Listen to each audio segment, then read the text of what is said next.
Hello and welcome to the Pod Awakens. We are here tonight talking Star Wars Skeleton Crew, Episode 8, the finale. We're going to give our thoughts on the episode, our thoughts on the show as a whole, and going to have a great time like always. My name is Ron in the host chair tonight. Joining me as always is a little sicker Jordan than we're used to. Jordan, how's it going, buddy? Good. As good as it can, right? Yeah. As good as it can. But yeah. Hacking up but along. I'm very excited though, because we have got a few really awesome returning guests, both of them making their first time back on the show since the highly controversial lightsaber draft. We have got our friend from Crafting on Ilum, Tiara. Tiara, how's it going? Hello. Good. Hello. And we have got from Tales of the Force, our old pal Jessica. Jessica, how is it going? It's going good. Excellent. So how are you guys? Doing great. We won't waste too much time right at the top here tonight because we've got a decent amount of stuff to break down. So Jordan, I'll just kind of throw it to you here really quick, and you can give us the sort of episode specifics before we dive in. Yeah, so we are also discussing episode 7 and probably the whole season as a whole. But, we kind of started doing these in 2-episode chunks due to other circumstances as we were going. So we're talking about episode 7. We're going to be in So Much Trouble, which was written by Christopher Ford and John Watts, directed by Lee Isaac Chung. The description on that was our heroes have never felt further from home.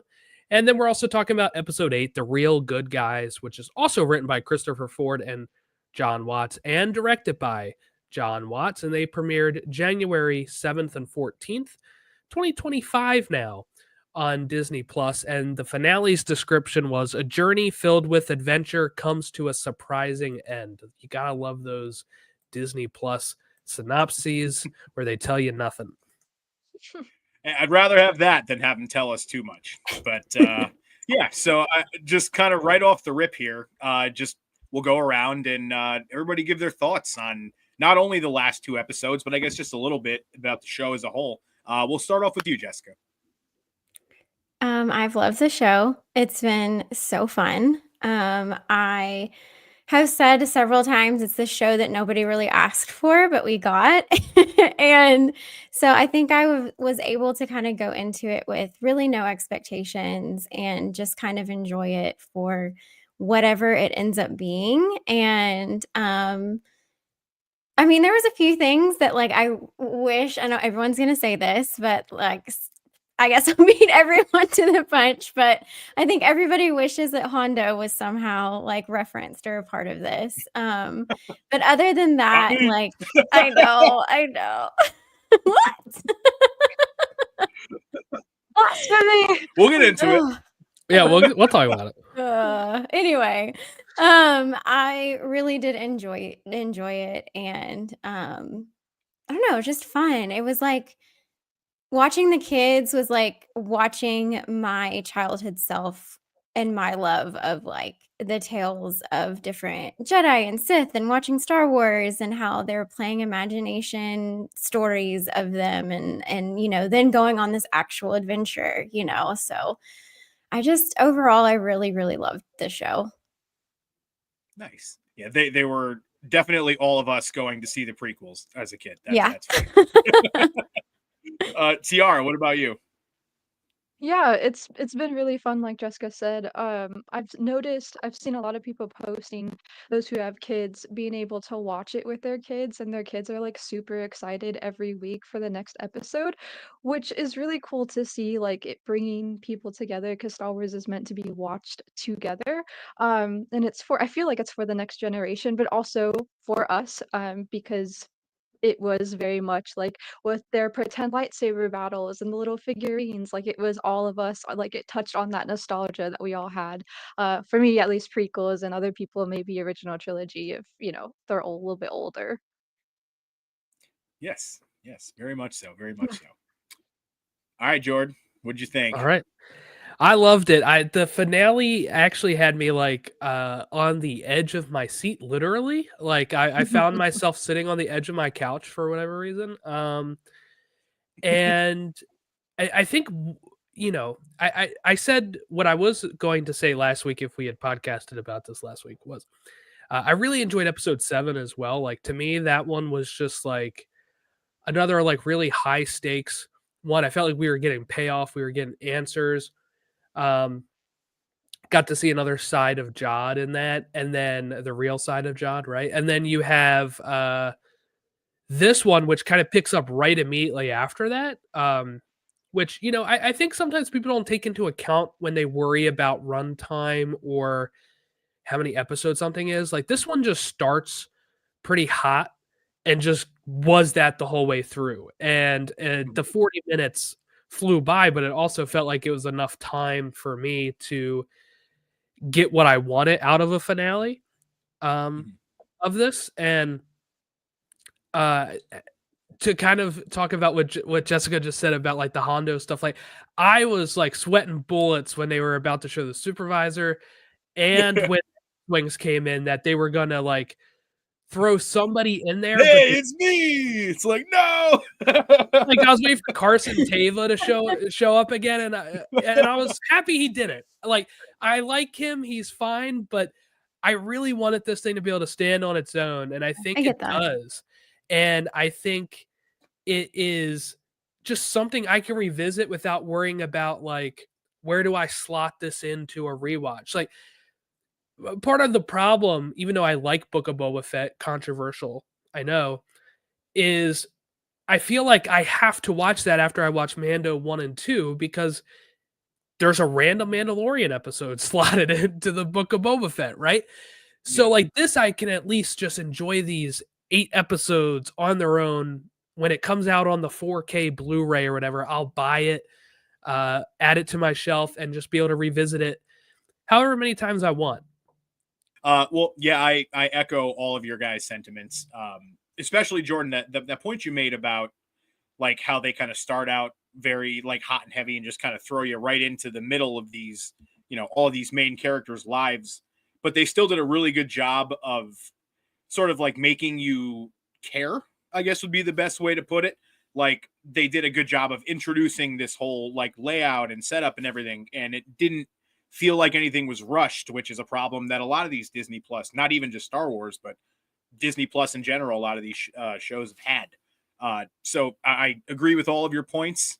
I would also add that this show is just very, I think comforting is probably the way that I would put it, even though there was a lot of moments where in this show, there was a lot of, you know, peril and very sort of tricky situations. It felt like a very comforting show to watch every week. Like right from the rip, when that sort of, what is it, like harp music? I don't even know what it is, but in the beginning when they show the Star Wars logo and it's just this warm, inviting music. And it's just, it reminds me of like, you know, everybody's got like their favorite Clone Wars kind of arcs that they go back to, like when they're having a shitty day and they just kind of want something to have fun and decompress and just get lost and not have these super heavy stakes or have to like be locked in on everything. Like that's what I got from this show. And that's not to say that it was like surface level or anything like that, or that there wasn't intrigue and mystery and things to ponder. But I just think it did such a good job of balancing that with also just being a really good, fun, comforting show for the whole family. Can I just shout out real quick? Sure. You talked about the music at the beginning and all that. I want to just shout out Mick Giacchino, who did the music for this. He also did the music for The Penguin. He is the son of Michael Giacchino, who does the music for like Pixar, like Up. If you hear the Up music, that is Giacchino. The Lost music for the TV show Lost, which is my favorite show of all time. So there you go. But I wanted to shout him out because there's actually some times when I was listening to this where it sounded like the Lost score, and I could just tell instantly it was Giacchino, you know, like being like, oh, he's getting that from his dad, I guess. But like the music was very good too. Like I feel like one thing we've had in most of these Disney Plus series is good music that continues the and adapts from what it was or maybe evolves from the John Williams score, right? Like I remember when it was announced for the Disney Plus series, Like, we're getting scores, and people are like, "Oh my god, but John Williams won't be doing it. How's this going to sound?" And then, like, Ludwig came up and just smashed it out with The Mandalorian, right? And people loved that score. And then, I feel like we've continued to get good music in all of these Disney Plus series. So I've just wanted to shout out the music too. Yeah, no, like I said, from the opening of the episodes, like it feels like the music itself is a character in the show, which is always a great thing. So rather than kind of go beat by beat for what happened in all these episodes, because we'd be here all night if we did that, I think it's probably best to just sort of go, maybe go moment for moment, just kind of touch on the big talking points, things like that.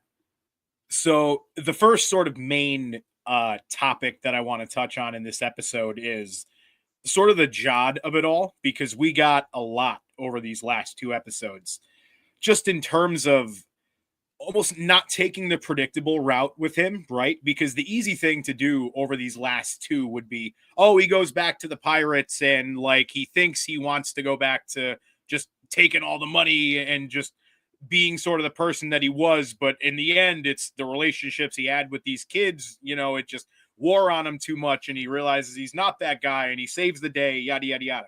We didn't get that at all, which was a welcome surprise, in my opinion. I like the fact that they didn't just have him forego the morals of his entire life in the course of two episodes because he spent a week with these kids, as impactful as that may have been. And we do see in the last moments of this what I think is maybe a sliver of redemption in the fact that he could have probably taken all the people out in that room after they sort of foil his plot and the X-Wings come flying through and all that. But he makes the conscious choice not to and to let them go. And I feel like that was just enough redemption with the character that we needed without just full on flipping him. And they even give us a pretty good sort of explanation of why he is the way he is. Jordan, your point about him being sort of a half-trained Jedi that isn't really fully in tune with the Force in the way that he should be was pretty bang on.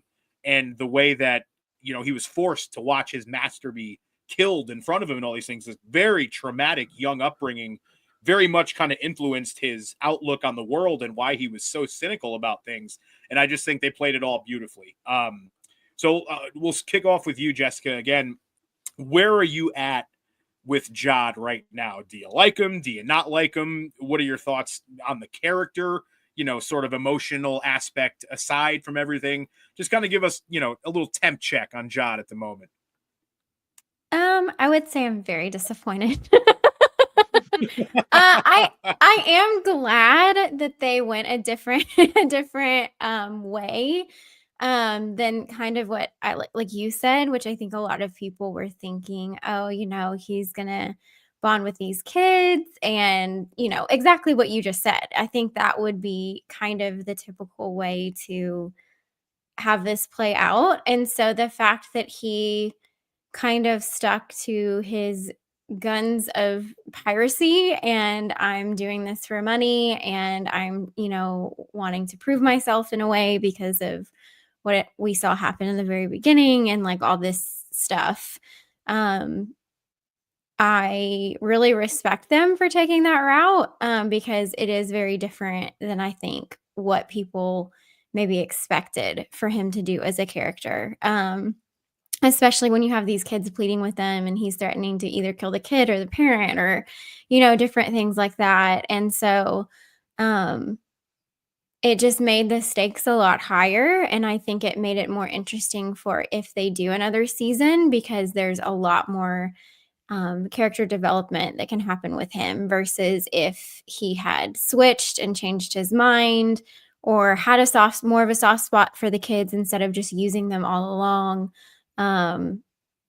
It'd be like a new character would need to come in kind of to add to it, maybe someone from his past to kind of like, play off of his conflict of trying to be good instead of what he was doing before. So, at least that's what I would think they would need to do if that's the route that they had gone with it. But I think it sets it up for a more interesting story if they continue with the show. So, I was hoping, because I mean, I want the characters to do the right thing, I guess, and to help the kids and not be threatening to kill people and different things like that. But, I think storyline sake, it was a great choice that they went that route, and I'm excited to see like what happens going forward. So Yeah, you bring up a really good point there about kind of going forward and like needing that other character there to kind of steer him and guide him. Apparently, in the beginning of this show, like when it was still in production before it even hit the air, uh, in the IMDb page there was an entry for a Jedi Master who also had the last name of Nanawood. I don't know the first name off the top of my head, but I think there was probably something like that planned for this last episode where they like sort of flash back to the moment that we got in that exposition of him talking about, why he is the way that he is. And I think that that was cut intentionally because it's something they would like to explore if they do decide to do a second season of this show.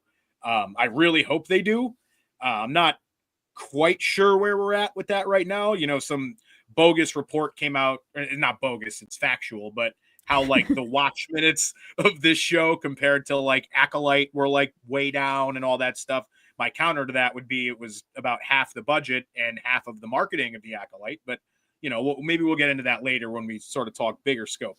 But you bring up a good point there, and I think that's definitely something we're going to explore further in a second season. And I think that'll probably, Jod sort of taking that more traditional route back into being the hero as opposed to the anti-hero, still villain leaning character that we leave off we leave off with him as he is in this episode. Easy for me to say. Can we see right. can we see a Captain Barbossa trajectory for him? From like Pirates, where like I know I likened him to Sparrow on a few episodes ago, but in the sense of like, Barbossa is like the main villain of the first movie, but then like you were so pumped when he comes down those stairs and like they're teaming up with Barbossa in like the second or third movie, and you're like, hell yeah! Like I could see that if they do a second season where like we start off with the kids doing something else and they run into Jod with his new crew or something. Because it's left very in the open on how can Jod get out of this, can he not, here at the end. So, it could be something where they run into him later and he realizes, he looks kind of proud of how they did at the end there. He kind of has this look that you can read a million different ways, I think, but like where he's kind of like, man, I got bested by them, but like almost like a proud, like, hey, they're learning the right way here. They're learning maybe not to trust. They're learning me, and they're teaming up together and all that. Yeah.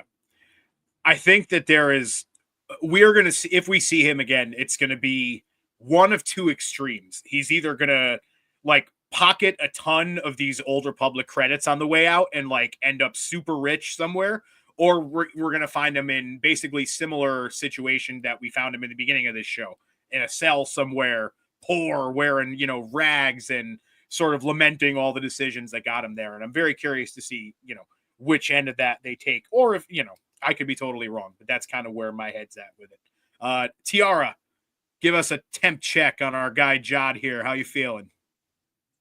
I mean, kudos to Jude Law. Like throughout the entire season, the kids did a wonderful job, and Jude Law's like 180 turn like really stuck with me. I thought it was phenomenal.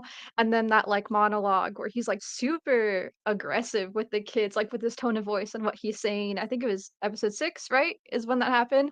Yeah. So I was just really impressed with the delivery of his lines and whatnot.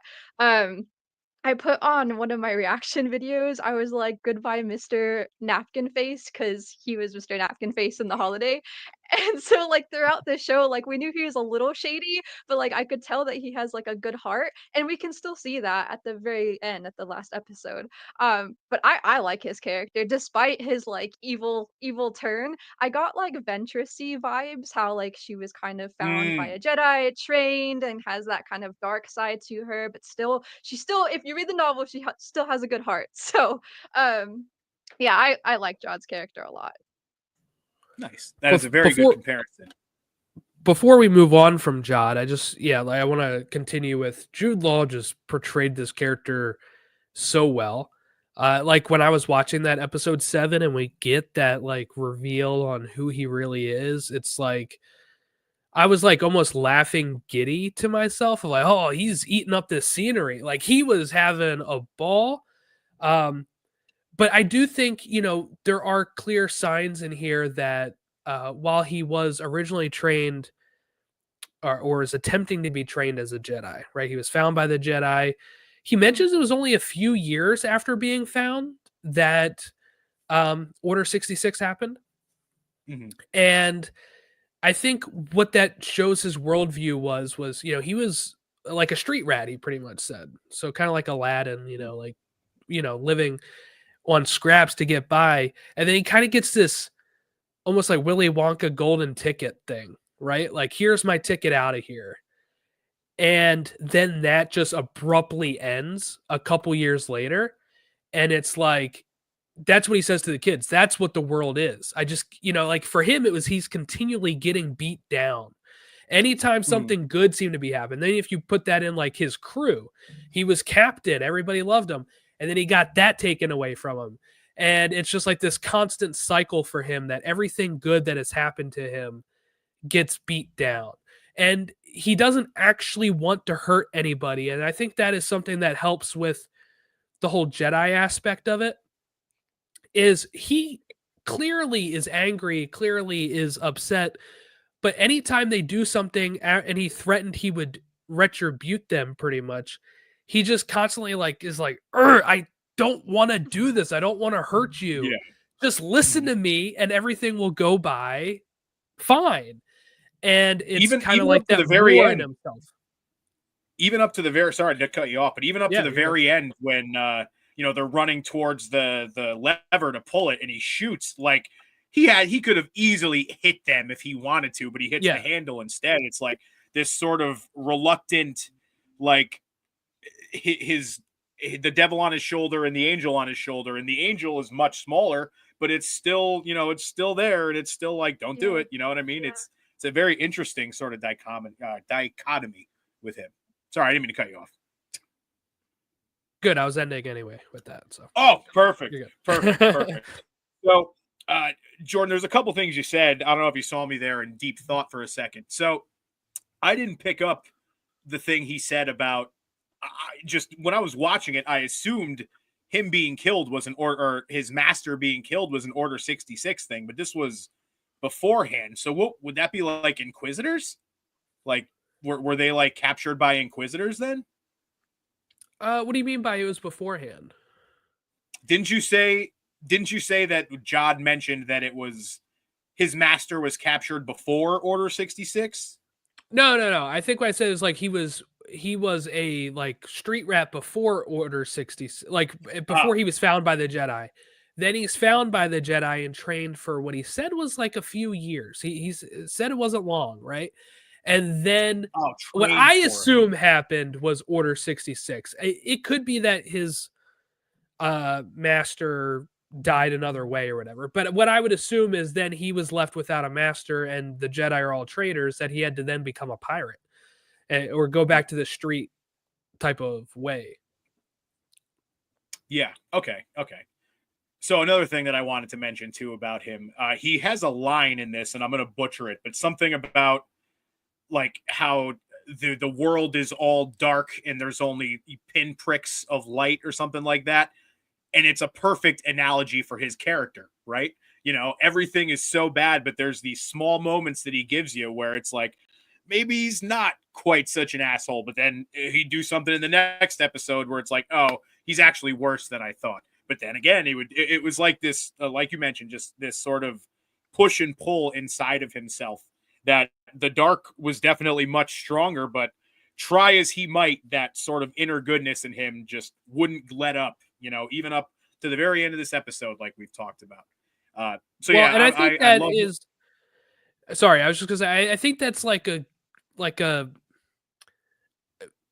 reasonable thing. I was always worried if they made him a Jedi, how he would fall so far. But when you give him that kind of backstory and like he got something and it was taken away pretty quickly, so he wasn't like fully immersed in the Jedi way, but also just like he had that like golden opportunity and it's gone, and he just sees that in such a like personal way of like, oh my God, I could have had it all. Now it's gone. And now I have to revert back to who I was. It worked for me than if you had just told me like beforehand, like he was a Jedi and his master dies in Order 66. Then he becomes this pirate that's ultimately going to turn on the kids. I would be like, I don't know if that feels very Jedi-like, but when you put some more backstory on it and stuff, and you can kind of see how that galaxy, it felt very different from what I feel like the main way that we've explored surviving Jedi have been to fall, either go in hiding or to fall to Inquisitor status. And those have really been the only two ways that we've ever seen.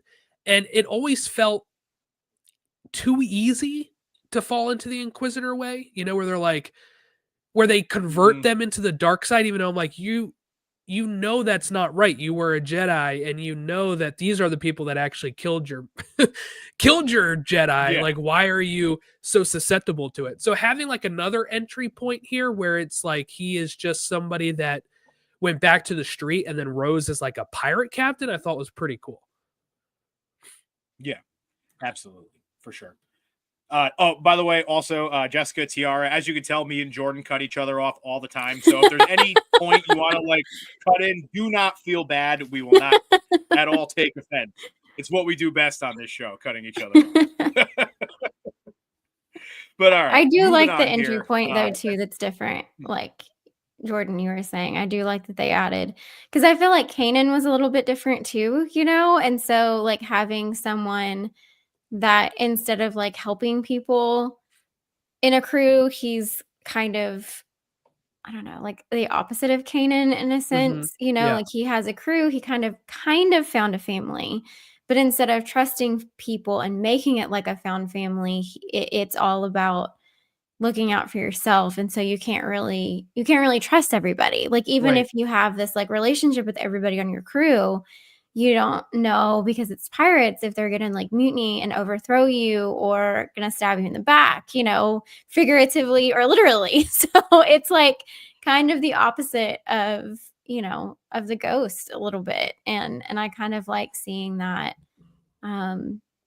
that contrast kind of playing out with a Jedi and what it can look like, especially if he wasn't maybe 100% all on board with what he was being taught and that sort of thing, and he definitely has some anger, I think, about like kind of like how you guys were talking about, like, I have this golden ticket in a way, like you said, I finally was rising above whatever, and then I found out that supposedly these people were the bad people. And so was I tricked? Was I fooled? Was I giving my life to a cause that was actually wrong? And so I think you can kind of see a little bit of that conflict too, of him going, were the Jedi even right?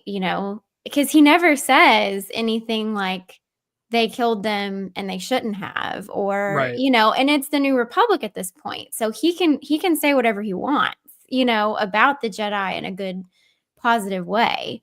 And so I found that kind of interesting too. I think he's kind of conflicted because he's definitely, I'm sure, tested his dark side powers a little bit being a pirate. And so, I don't know. It's interesting to me. So he's such an interesting character. Like, I feel like that helps with the Jude Law portrayal, but like, I feel like this is one of the most complex characters we've gotten on the Disney Plus side of things, because, he reverts back to his like, let's say like 9-year-old self who becomes back to like, I have to fend for myself. So he becomes so enamored with money, and because he needs it to survive, and he needs food, and he needs this. So he kind of like reverts back to that as soon as that rug is pulled out from underneath of him.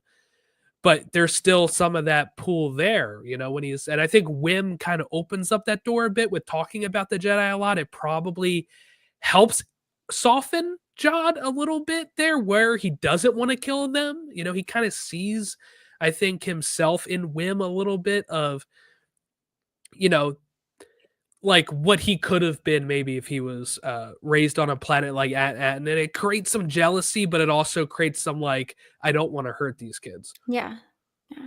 I would love, just because of like we're talking about like not being a Jedi but still being able to use the Force and like all these things. I mean, I would love, I know this could happen in the future depending on how it goes, but I think the most interesting person that he could have a conversation with, in my opinion, would be Ahsoka.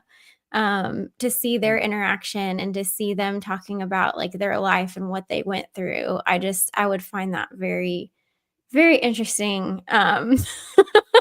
Very interesting conversation between the two of them. So, and he tells Wim the Jedi are gone, but we know Luke and Ahsoka are around during this time.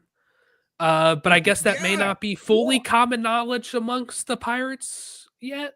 Like, you know, this is still very early. Like, but Luke is really the only one that is like a Jedi. Ahsoka's kind of working her way back into that path, right? And now she's in another galaxy, right?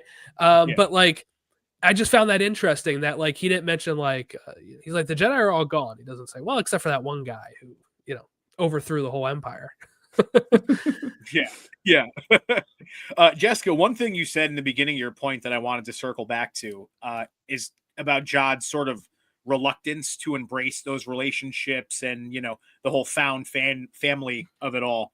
There's another aspect there to it that just popped into my head of like, you know, everybody here has experienced loss in some way, shape, or form.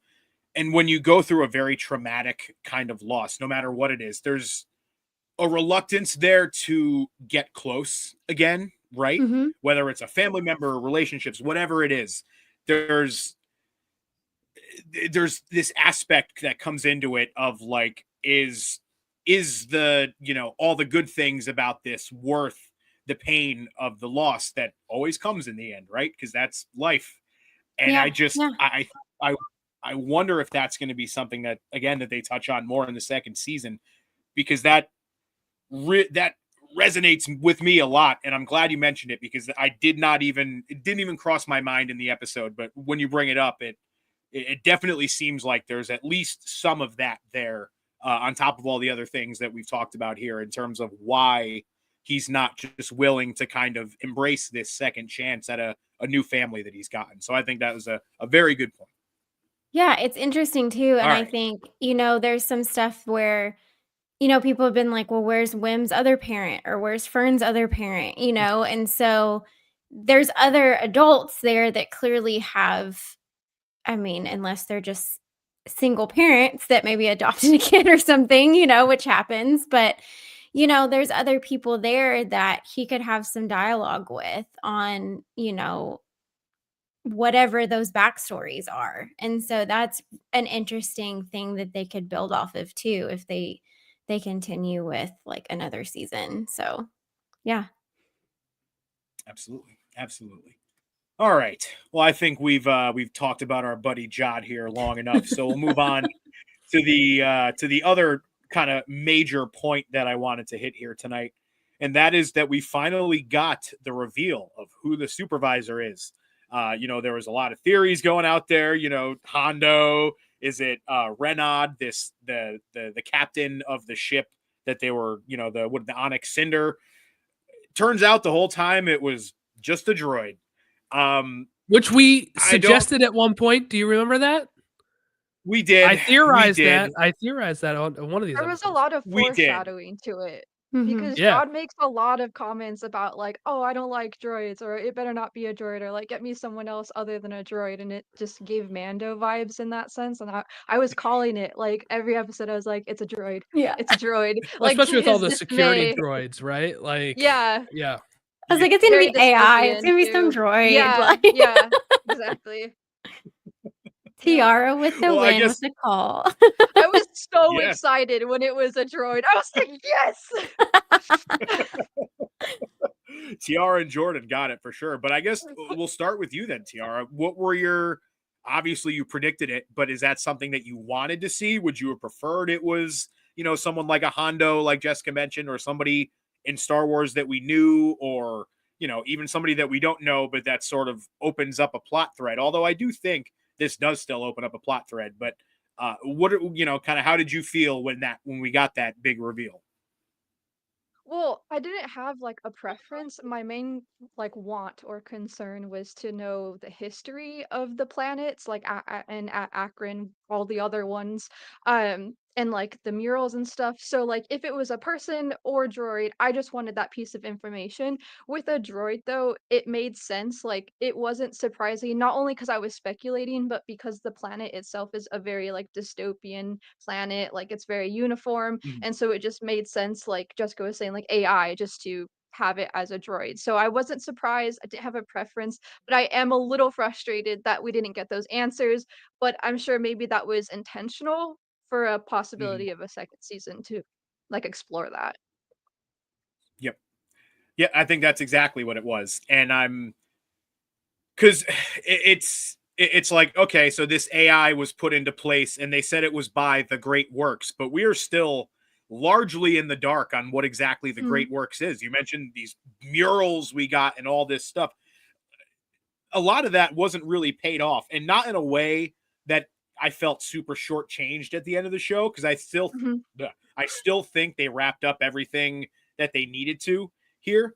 But I would say if there was one thing, like you said, that I left the show just being like, oh, I kind of wish we got a little more there. That was definitely it, and I'm sure that that's one of the things they intentionally left open if they do decide to do a season two. And I'm glad that we reached a point where with this show, where we have things that are open, but they're not things like not to bring up the Acolyte, but it's not post credit scenes of Major Yoda and plot Plagueis. points. Yeah. Yeah, these things that we've been waiting for years as fans, right? That we just didn't get and aren't going to get, unfortunately. At least not on Disney Plus. We may get comics or things like that, what have you. But they did a good job of balancing that. Leaving some stuff, but also still making us feel satisfied.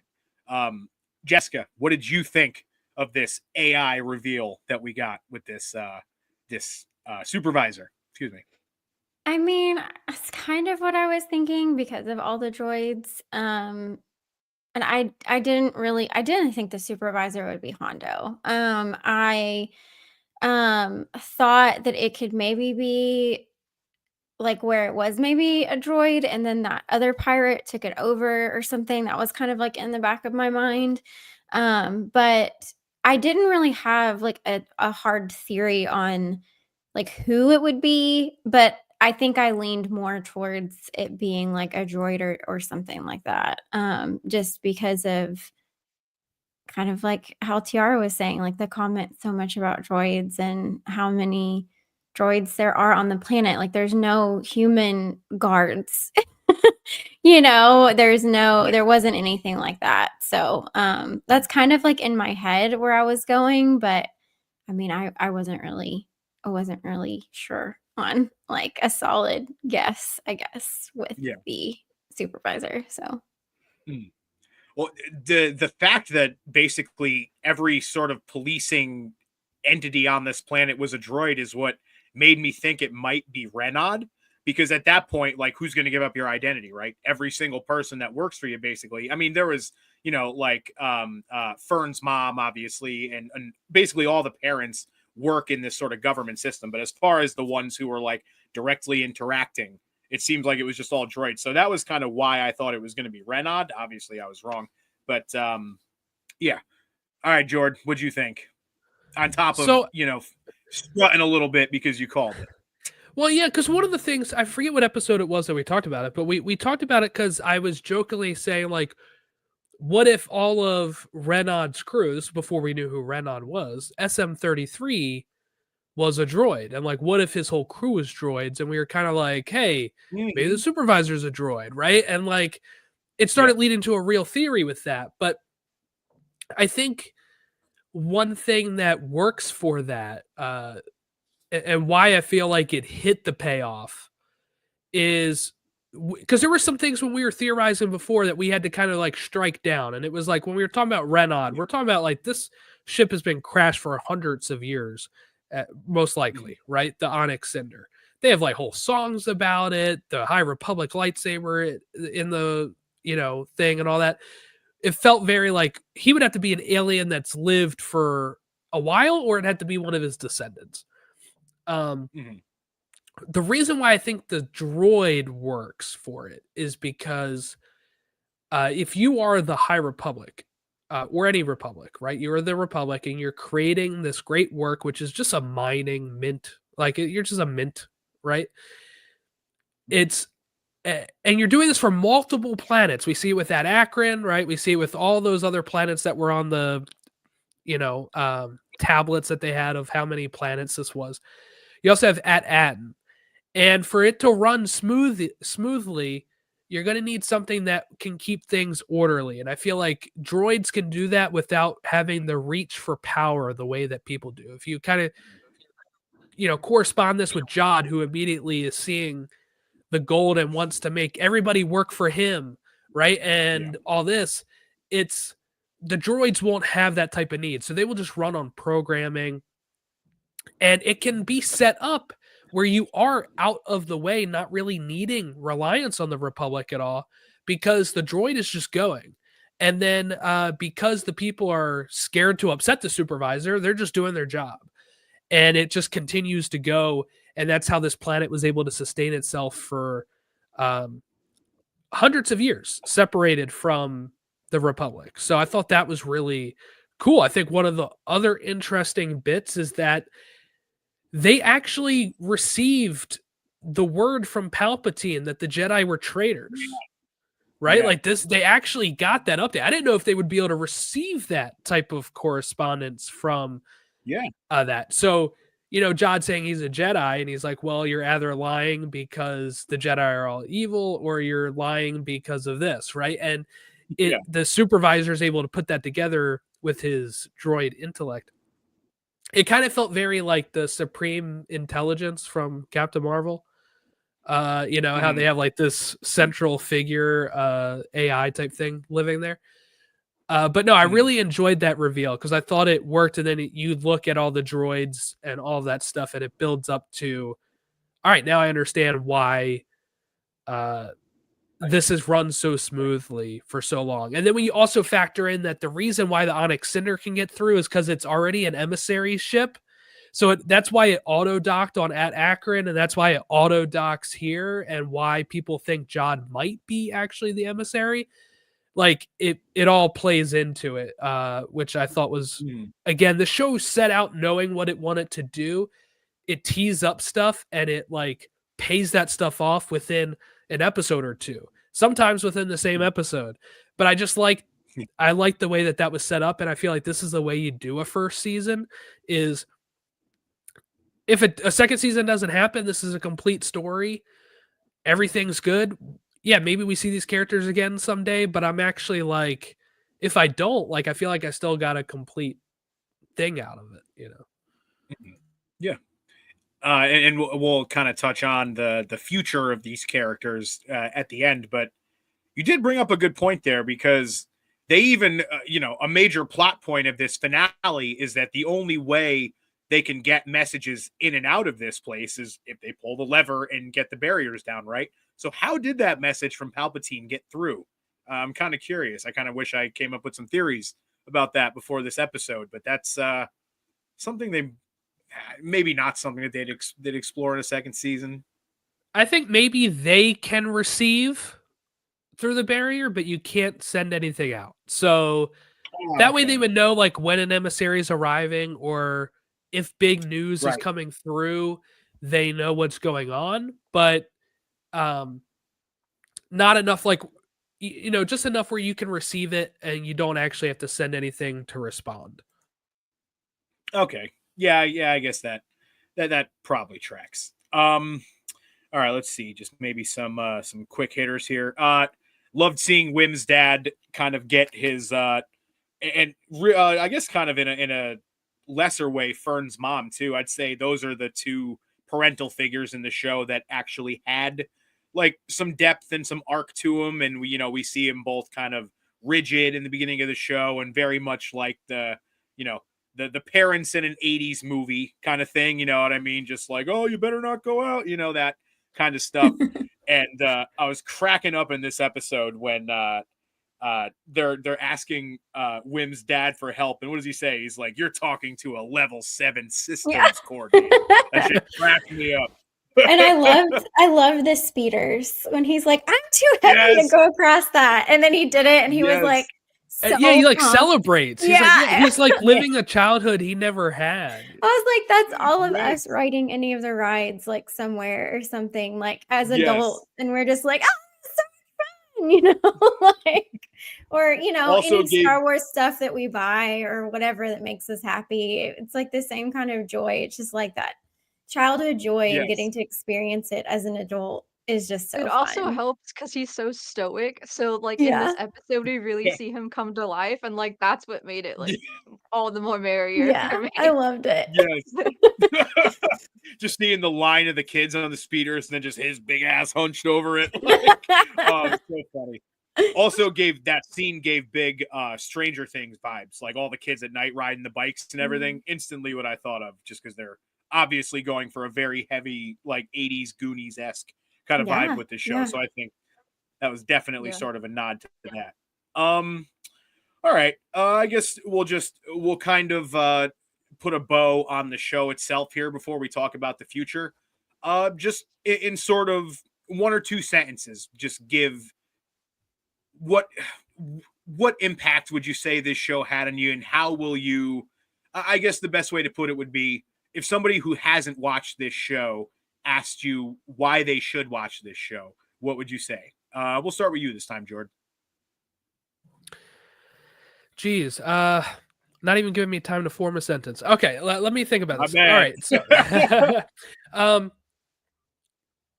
I think one thing that I can really sell this show on is that it is fun, but it's also a good entry point either into Star Wars if you're not familiar with Star Wars at all. Like, I feel like anybody can sit and watch the show. If you're a fan of Stranger Things, if you're a fan of the Goonies, 80s Amblin films, Spielberg, stuff like that, you can just sit and watch this, and like they explain enough. Like, there's no deep cuts in this that you need to know other than like what people already know. The Force, a lightsaber, great, right? Like pirates, like it's a very standalone show that people can just watch and enjoy. I think it is very funny at times. The kids make me laugh. Jude Law's performance is absolutely excellent. It is something that I would definitely recommend to people to watch. This is, like I said, he's one of the most complex characters I feel like we've gotten in the Disney Plus era so far. And his performance is part of the reason why. You just see it in his face when he's dealing with the kids, when he's starting to get frustrated with them, right? And he's like yelling at them. He's like, look, this isn't like a game. I don't want to hurt you. This is real life. This is how the galaxy is. And I think my main selling point is that the performances are great. The kids are great. It's funny. It has real stakes, I feel like, throughout. Like, I had no clue what was going to happen. And like I said, it's standalone. You can watch it as a Star Wars fan. You can watch it as a non-Star Wars fan. And I think that is very special. We don't have a lot of that in this universe. I really don't think so. Yeah. No, I couldn't agree more. All right, Tiara, what about you? I know Jordan laid out a lot there, so don't feel like you have to just if someone asked you about this show and was like, why should I watch this? What would you say? I would say it's pretty refreshing because you guys were talking about how we get payoff in every episode or every other episode, and I feel like the characters are really well written and explored. Like the very last episode, we see it when the ship like sheds its armor, and we see all the kids like perform under pressure and all of their strengths come to light, and then we also see them all come together and all their strengths come to light at the very end. So I'd say it's super refreshing in that aspect and just really fun. And like at the beginning I had mentioned, like people were saying every week they were really excited to watch this with their kids because their kids were excited. So like it is a family friendly show, but it also is not just a kids show. So it's for everyone. So Nice. Very nice. All right, Jessica, hit us with it. I think for any kind of fandom, any kind of, I mean, when you look at like an artist of any kind, in order for that person or that art or that show or movie or franchise or whatever it is to withstand the test of time, you have to continue to get a younger audience.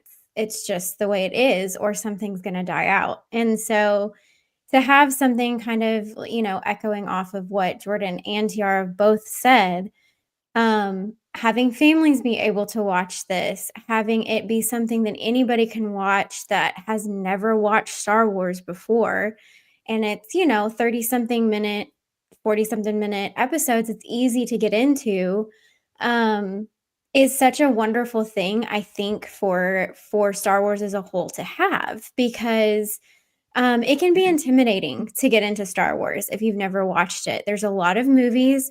The fans are very passionate and have a lot of opinions. And so it can be intimidating to jump in because you're like, well, I'm being told what order I even have to watch this whole dang thing in. That's what I was going to say. Yeah. People are very opinionated on even the order, machete order, fourth release order. So I got to watch the third one first and then. Yeah. I mean, it's just like there's so much. And then now there's the shows and there's the books and there's comics. Like if you talk to anybody that's like a hardcore Star Wars fan, they're going to be like, here's all my favorite blah, blah, blah. And it's just like word vomit because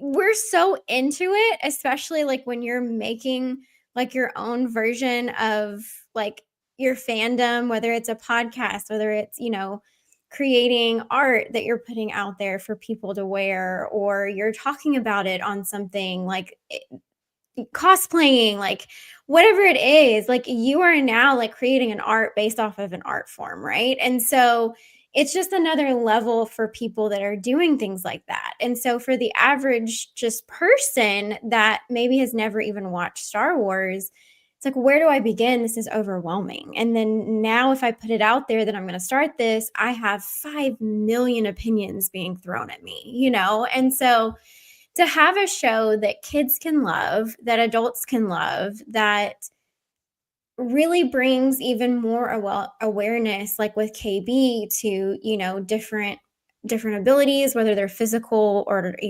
not physical.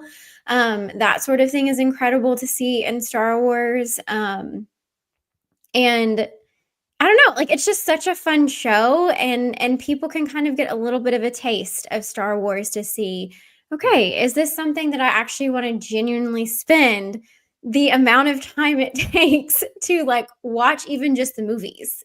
And so that is one of the things that I love about it the most. They've come out with stuff about the ratings or the watch time or different things like that, but it also came out over the holidays, so it is a hard time for people to be sitting down and watching this stuff. I think this is going to be one of those slow burns. I think this is going to be like a rewatched show that people love. They love to come back to. They can turn it on. It can be a feel-good thing that you just turn on and you watch, or you come back and watch it whenever. And so I think it was a great show. I hope we get more of it. I was really impressed with it. I loved being able to come to something and not have expectations, or hear a bunch of expectations before it came out. So it felt like being a kid again, just sitting down and watching Star Wars and not worrying about, is it breaking lore? Is it, ruining a character,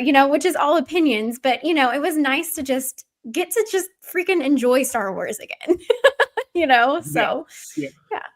I think that is such 100%. a key reason on why I didn't want it to touch a character that we knew already, is because that stuff was coming up. We saw the Ki-Adi Mundi birthday fiasco on, Uprising, you know, yeah. back then. And it's like, you know, Ugh. when you don't have to worry about those people just shouting like, this breaks lore, this does that. Like, this doesn't really touch on any of those characters. Everything is fresh and brand new.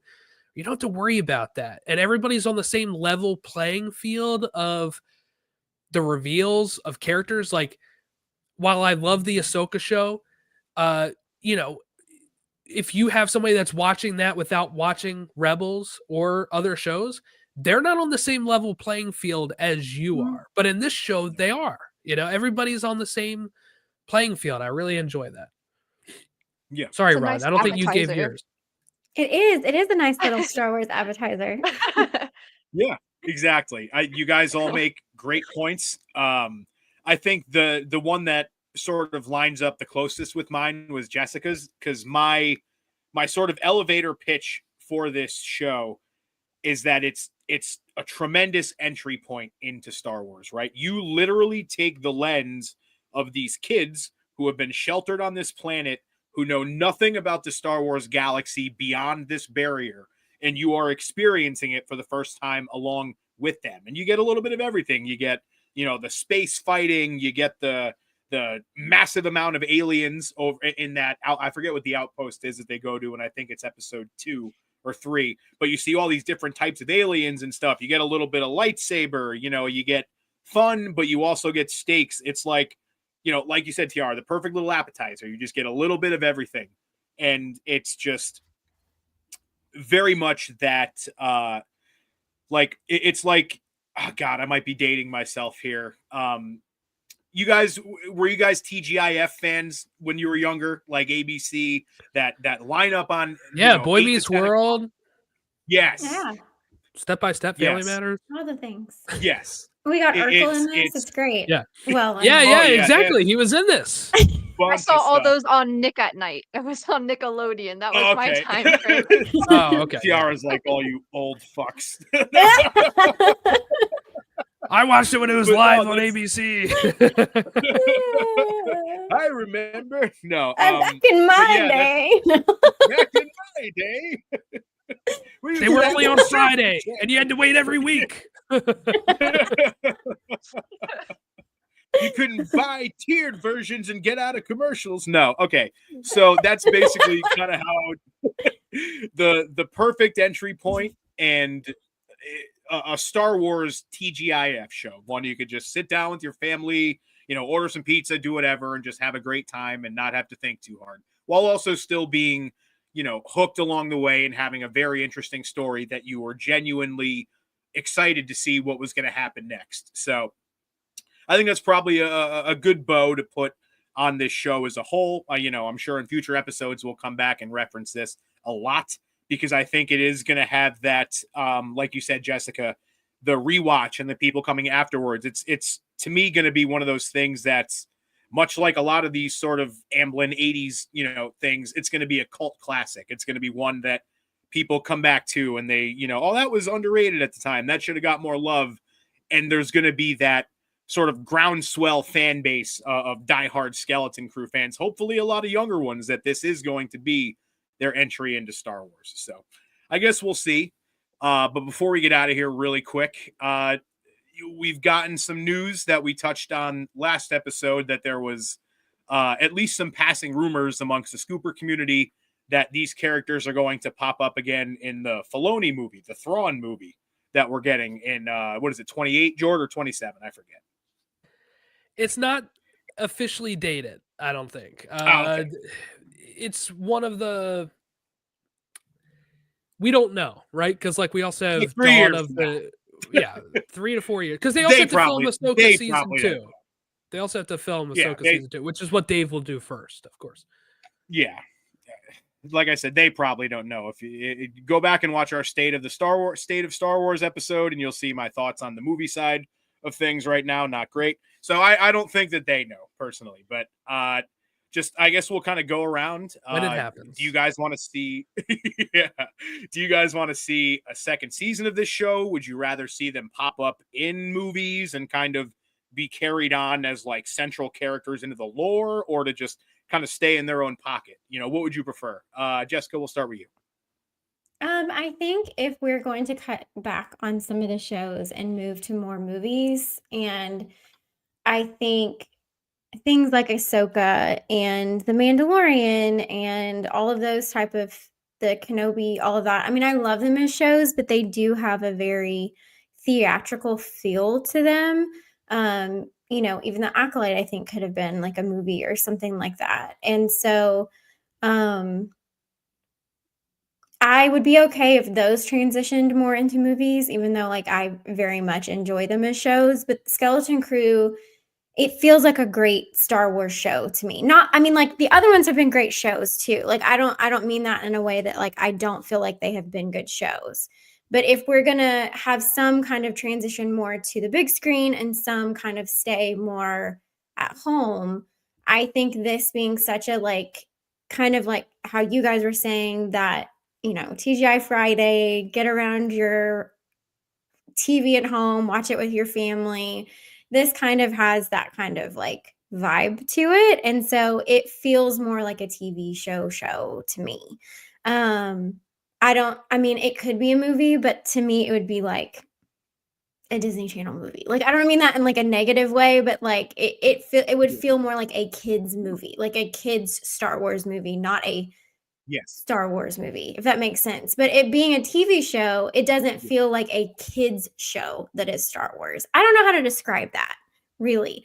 Like the other things feel like they have what it would take to be like a Star Wars movie. This feels like a Star Wars show. And I don't mean that as a dig. Does that make sense? Yeah. Sort of. Because I mean, I do see this more as like it absolutely does. Movie. I don't know. Like it just I don't know how to. I feel like I'm ruining my point completely. Like I can't explain it very well.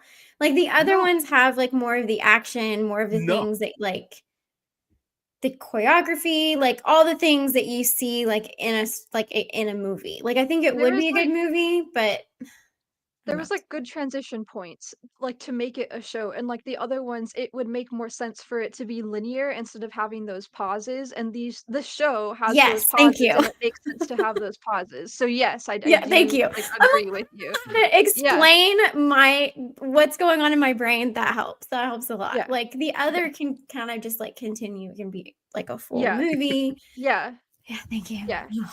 My brain is tired, so I think they'd be fun, maybe popping honestly up, the best example, I don't know. The best example you gave was kind of like the Disney movie thing, or like the Disney Channel movie thing, right? So many of those movies we go back to from our childhood that we love, but if they had made it to the big screen, they would have flopped and we would have never heard from them again. But it's all about being in the right medium and being in front of the right audience. So I think, and I don't mean that again succinct. as like Don't a dig. Yeah, I don't mean that as like a dig at all, but the other ones just have like the theater feel, like the cinematic feel to them. This could, and it does, but it would feel, I don't know how else to describe it, except it would feel like a kid's Star Wars movie. Like if this was put in the theater, it wouldn't have as much range, I guess, as the other shows have, because kids can still watch them. I don't know how to describe it. I think what you're trying to say here is like it doesn't have like the moments that like the saga films are gonna have. You know, when you go there, it doesn't have that lightsaber battle. The fates in this show, right? But I do think this could work. This was originally pitched as a movie. They shifted it over to being a show. Yeah, I think that was a great call. I think it is better as a show. That's and I think you can kind of tell. Like I think Haina's Planet wouldn't have been as long of a stop if it was a movie. Yeah. You know, I think there's some stuff that would have gotten a little shorter, tighter scenes, but like I think it worked as a show, but it does feel like that very like 80s movie is what I would say. And that's not what we typically see as like a Star Wars movie, right? Like our Star Wars theatrical experiences are the 9 saga films, Solo, and Rogue One. And all of those have like those big set pieces that this doesn't have. But like, like Goonies doesn't have that type of set piece either. It's just one of those, like, it's more of like a family friendly, old style 80s PG movie. Like if you're just going to walk into a family movie in the 80s or early 90s, like Hook or something, it feels like that. It doesn't feel like a big action lightsabers, stormtroopers type of show or movie. Yeah. So I that's why I think it does better, because people are already having a hard time Totally agree. getting to the theater and getting them into seeing movies, which I think is really sad because I love going to see movies. So I think this could have been a struggle to get people to maybe like go see. Nothing better. And yeah, and so that's what I'm saying. Like an Ahsoka show, like characters or Mandalorian, I guess this is the best way for me to say this if I was like gonna back up and rephrase everything. If you take the characters and the storylines from, obviously, like Kenobi, those are main characters. People are going to go see them in a movie. Mandalorian, people are going to go see those people in a movie. Like Ahsoka, all of that has like movie pull of like star action, that sort of thing. It's fun. And I don't mean that as like a dig, but I just think the medium of a TV show works so much better. If they have them pop up, I think that would be fun. But I love it personally as a TV show.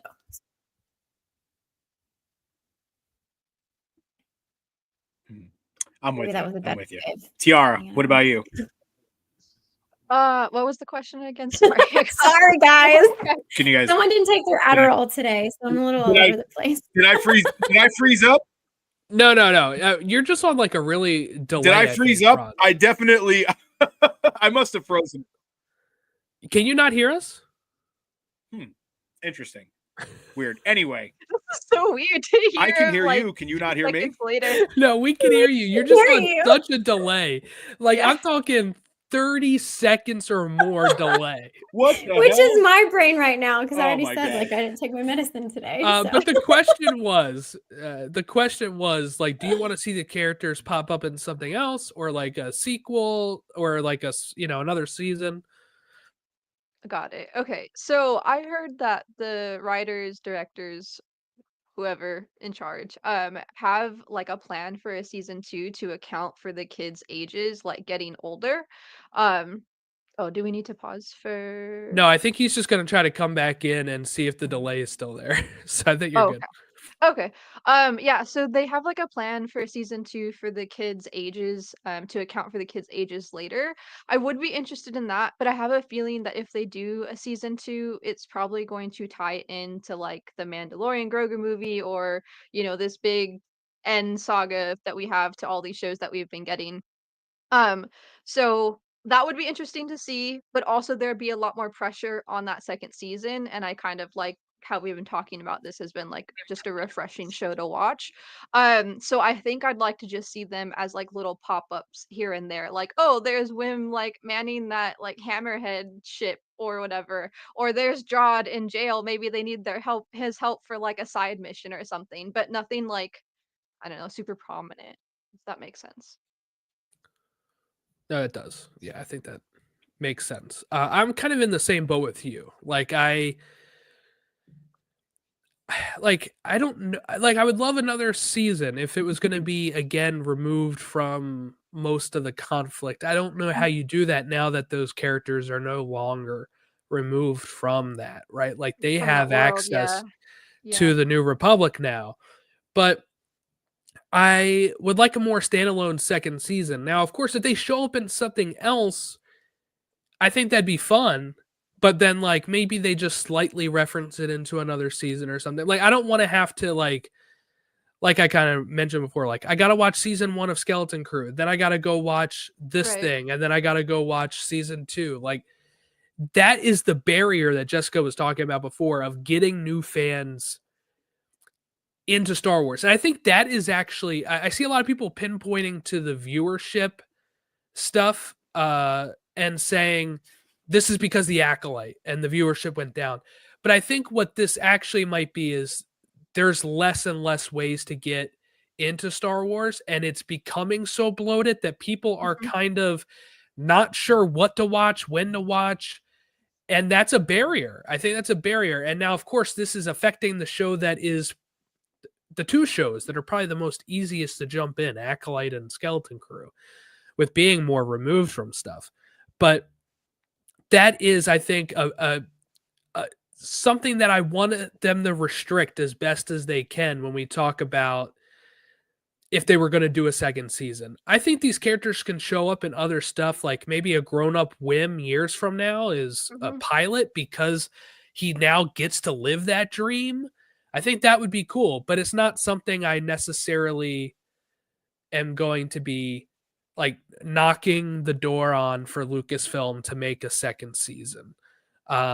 I hope it finds its audience. I hope it becomes a hit. I'll buy it on Blu-ray, all that stuff. But I'm very satisfied with just the 8 episodes we got, where if they were to cancel this, if they were to just be like, that was it, we don't want to make anything else, I would stand behind that 100%, because I think this tells a nice, complete story. The characters all have arcs. These kids go from being sheltered and then like Whim going to save Fern, a person he was butting heads with, and Fern and him overcoming that, her having a conversation with her mom to be able to get her mom to actually make an action, and him talking to his dad and being like, just trust me, right?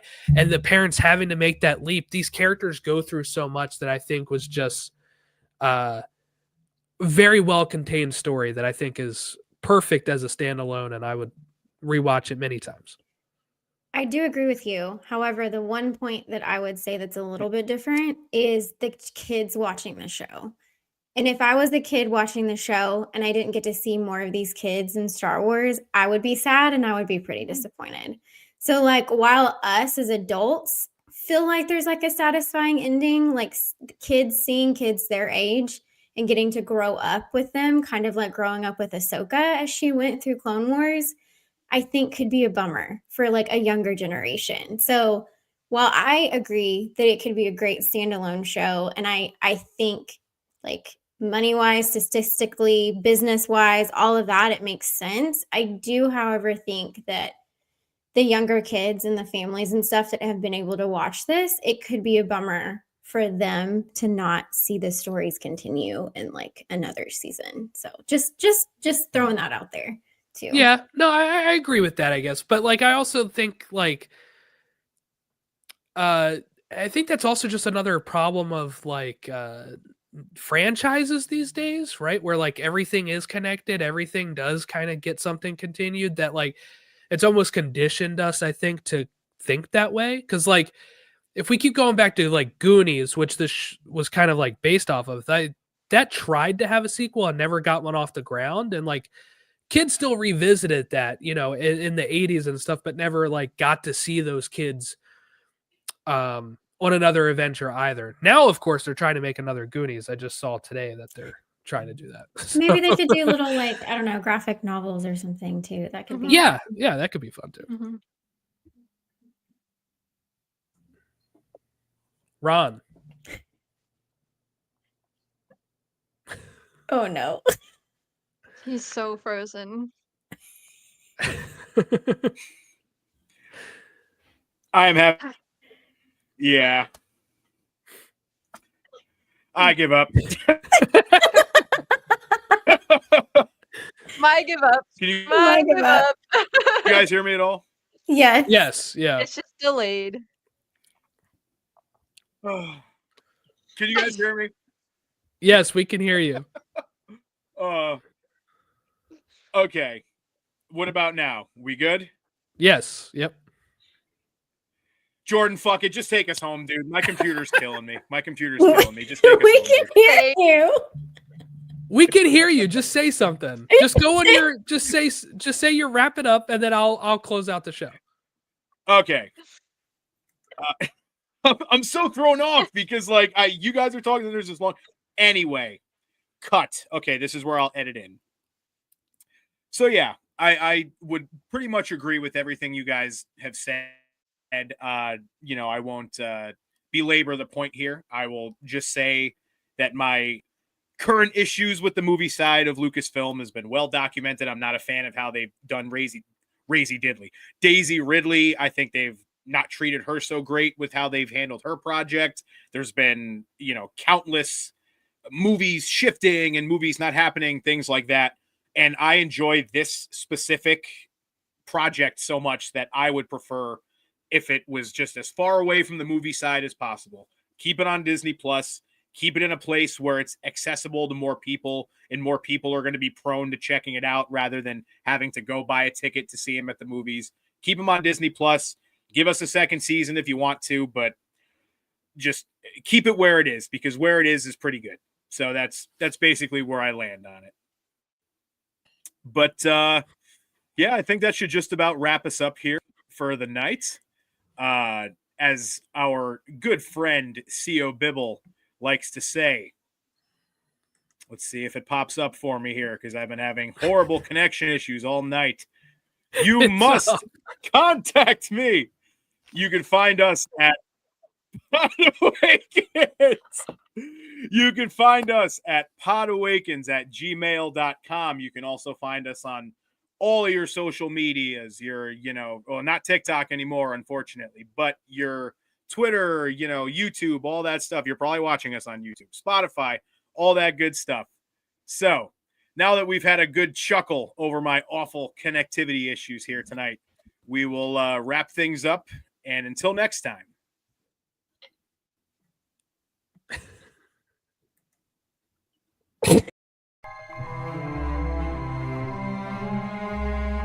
Hello there.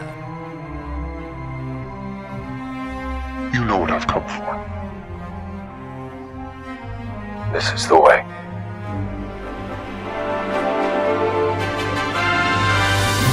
I'm a Jedi.